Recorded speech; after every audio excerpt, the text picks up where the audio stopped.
দর্শক আপনারা দেখতে পাচ্ছেন এবং প্রধান উপদেষ্টার যে বহনকারী গাড়ি সেটিও আমরা দেখতে পাচ্ছি যে ইতিমধ্যেই তার গাড়ি বহর চলে আসছেন সমাধিস্থলে।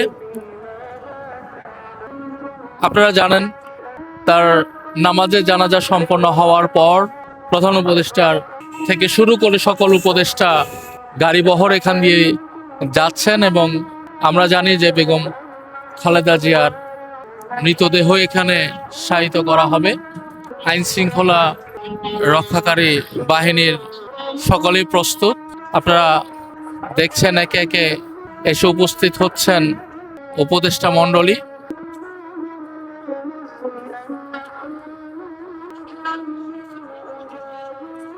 আইন শৃঙ্খলা রক্ষাকারী বাহিনী সারিবদ্ধভাবে দাঁড়িয়ে রয়েছেন, সকলে অপেক্ষা করছেন বেগম খালেদা জিয়ার বহনকারী লাশবাহী গাড়ির অপেক্ষায়। প্রধান উপদেষ্টা আসবেন, বিএনপির ভারপ্রাপ্ত চেয়ারম্যান তারেক রহমান উনি আসবেন, পরিবারের সদস্যরা আসবেন, উপদেষ্টা পরিষদে যারা রয়েছেন তারা আসবেন।